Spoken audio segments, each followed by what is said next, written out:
Welcome to the deep dive. Today we're tackling a really big question. Why do cities decline? Hmm. We're using Chicago and, the surrounding Rust Belt as our main example.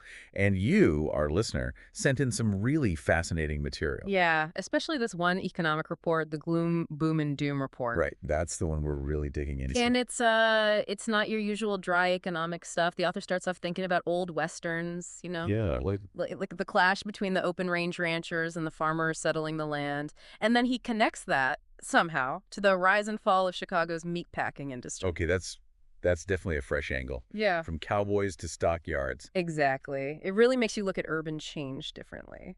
So our mission here is to try and unpack what might have caused the decline in places like Gary, Indiana, or Cairo, Illinois, pulling insights from this report. And connecting those sort of historical trends to the bigger economic and social picture. Right. Yeah. Because it is, like the report says, a bit of a head scratcher, isn't it? That so much of this decay in U.S. cities happen during, well, relative peace and even economic growth periods. Exactly. So what's really going on underneath? Yeah. What's the story?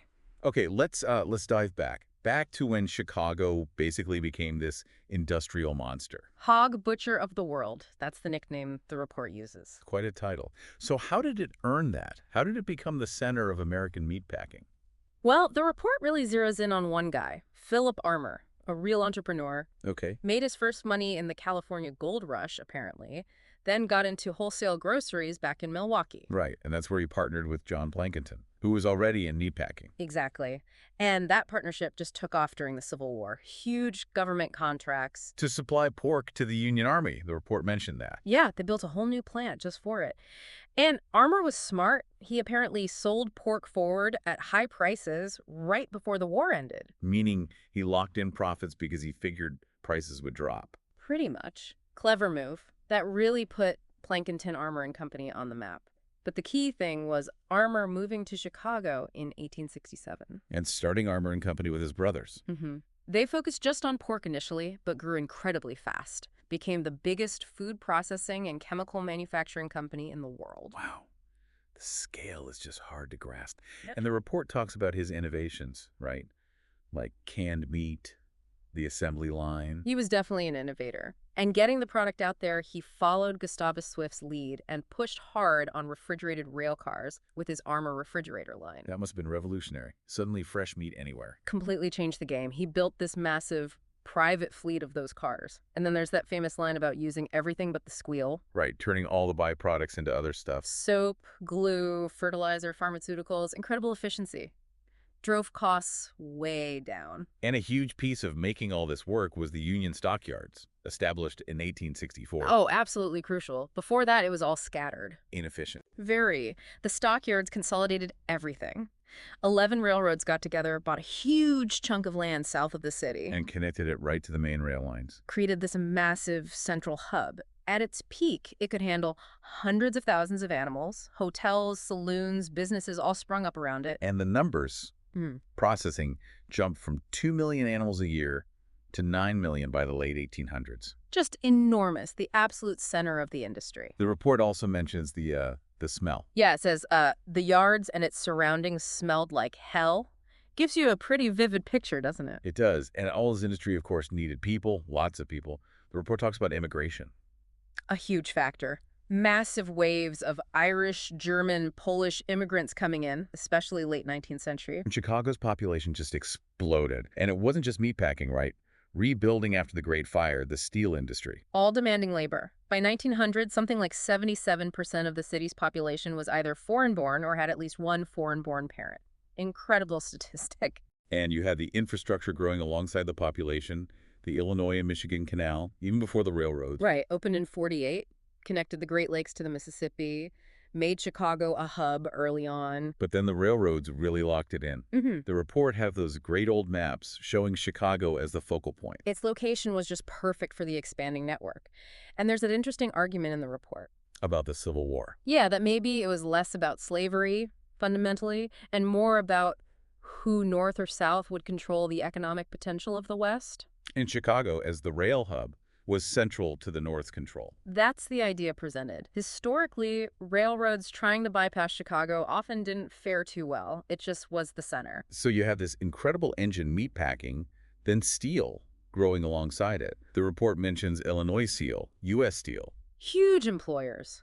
Yeah. Hundreds of thousands of workers just in steel by the mid-20th century in the Chicago area, producing more steel than whole countries in Europe during the wars. 250,000 people in steel by the 1960s.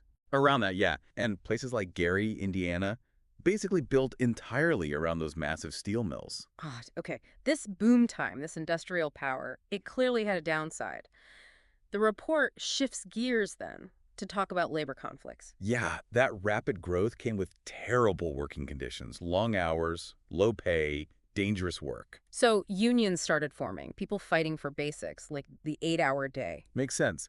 The report mentions armor workers earning way less than a living wage at one point. And the industrialists pushed back hard. Armour himself was strongly anti-union. Very much so. The report says he even suggested colleagues arm a militia against future labor unrest. Shows you the power dynamic. And that tension just exploded sometimes, like the Haymarket Affair in 1886. Right. Started as a peaceful rally for the 8-hour day, ended tragically with a bomb, deaths, police, and civilians. And the report points out that's the origin of May Day, International Workers' Day. A huge moment. Definitely a turning point, and a really sobering piece of history. Then just a few years later, 1894, you get the Pullman strike, another big Chicago conflict. Yeah, Pullman made railroad cars. Built this whole town for his workers, looked nice on the surface. But he controlled everything, like a dictator. Pretty much. Controlled rents, prices. Then in the 1890s downturn, he cut wages, but didn't cut the rents or prices in his town. Okay. That wouldn't go over well. Not at all. Led to a massive strike, organized by the American Railway Union, spread nationwide. And it got violent. Federal troops involved. Very much so. President Cleveland sent in troops, fearing chaos, people were killed. The media often painted the immigrant strikers negatively. Even Armour had his own labor issues and problems around the Spanish-American War, right? Bad meat supplies. Yeah, accusations flew. These conflicts were brutal, but they did force some changes in economic impact of unions. It definitely feels like a massive struggle playing out industry's power versus workers' rights, and then the jungle. Upton Sinclair's book. Huge impact. Sinclair wanted to promote socialism, show the terrible plight of the workers in the stockyards. But the public reaction was more about the disgusting conditions, the food safety aspect. Exactly. The graphic descriptions of filth led to this huge outcry, and that resulted in the Pure Food and Drug Act, the Meat Inspection Act. Landmark stuff. So his aim was worker conditions, but the big result was food safety laws. Ironically, yes. Okay, so now we get to the part where the report starts building its case for why these cities eventually started to decline. And it points a finger at labor unions and regulations. That's definitely a core argument in this source, yes. It suggests that while these things aim to help workers and consumers, they also raised business costs. Made it harder for American industries, like meatpacking and steel in this region, to compete. That's the contention. Compete with newer players, maybe overseas or even in other parts of the U.S. with fewer regulations or weaker unions. The author includes this old cartoon. Arguing it's the employer, the entrepreneur, who drives innovation, not organized labor. Essentially, yeah. It's Right. pushing back against the idea that labor was the only force pushing for progress, suggesting employers were also constantly trying to get more efficient to survive. It's certainly a perspective you don't always hear put quite that way. It suggests a trade-off, maybe. Benefits of regulation versus the costs to competitiveness in those specific places. Exactly.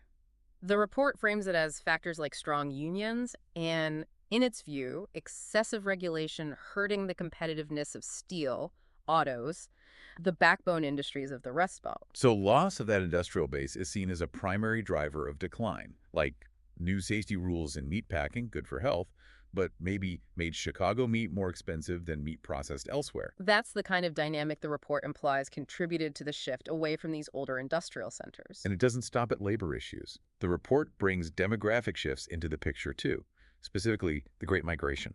Yes, the movement of African Americans from the South to northern cities. The report argues that this large influx of what it terms lower skilled workers contributed to decay and white flight. Using Gary, Indiana as the main example. Right. Points out Gary was overwhelmingly white when U.S. Steel started. Then by 1930 had a significant African-American population, which is the majority today. And the report claims this led to the white population leaving for surrounding areas, Yeah. and that this wasn't just Gary. It presents that as a pattern in many American cities. Again, it's important we state this is the argument within the source material. Absolutely. And based on that interpretation, it makes a pretty blunt statement about multiculturalism being a pipe dream. That is the conclusion drawn in the report based on its analysis of those migration patterns. We're just outlining what the source says here. Got it. So, stepping back, the report ties urban decline to some really fundamental ideas from Adam Smith. Peace, easy taxes, justice. Right. It proposes that if you want prosperity, you need those three things. And the opposite war, high taxes, poor justice, leads to decay. So it's offering this broader framework. If those basics break down, maybe crime rises, taxes get too high, the legal system feels unfair, cities decline. Yeah, it even quotes Toynbee about civilizations dying from suicide, not by murder. The idea that internal problems are usually the root cause. So intolerable administration of justice in Chicago. That could mean rising crime, maybe corruption concerns, things that made businesses and people leave. That seems to be the implication. And it uses modern Chicago as an example of a city, in its view, determined to commit suicide. Citing political choices, big companies like Walmart pulling out. Mm-hmm. And it throws in that Liz Truss quote about diversity quotas and climate standards potentially hurting economic growth. Again, presenting that viewpoint. Right, just laying out the arguments from the source. Okay, so finally, the report shifts to investments. How do these trends play out in the financial world? It looks at how things like e-commerce and remote work might be accelerating urban decay by hitting commercial real estate, or CRE. Offices, malls. Exactly. And that makes regional banks vulnerable, the ones who lent heavily for those kinds of properties in potentially declining cities. It mentions the KBW Regional Banking Index lagging behind big banks like JP Morgan. Yeah, suggesting investors are already wary of those smaller banks with lots of CRE exposure. The KBW index just tracks how those regional banks are doing overall. And the author says they're personally avoiding those banks, favoring banks in emerging markets instead. Shows how seriously they take that CRE risk in developed markets. The report also flags broader worries, potential recession, weak profits. And predicts central banks will just print more money to head off a crisis. That's the forecast, yeah. Print money, avoid financial implosion, but risk higher inflation down the line. Which leads back to Gold. Yeah. And precious metals. Right. The report maintains its view that these are desirable assets to hold in that kind of uncertain, potentially inflationary environment. Okay. So wrapping this up, we've gone from Chicago's amazing 19th century rise, innovation, immigration, infrastructure. Through the really intense labor battles and the regulations that came out of them. Then into the report's specific theories about why decline set in unions, demographics, maybe bad policy choices. And finally, how all this connects to today's economy and investment landscape, particularly through commercial real estate.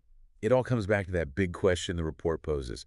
What really drives industries and cities down, especially when the wider economy seems okay? And this report gives a pretty specific, maybe even provocative set of answers focusing on competitiveness, demographics, and those fundamental Adam Smith principles. It definitely leaves you with a lot to think about. Looking at these cycles in Chicago, Gary, Cairo, what are the lessons for cities today? Which of these factors, industry shifts, labor issues, demographics, regulations, politics, which one feels like the most powerful force to you listening now? Why does that factor seem so crucial? That's complex stuff for sure. No easy answers. None at all. Hopefully this deep dive gave everyone some interesting perspectives to consider.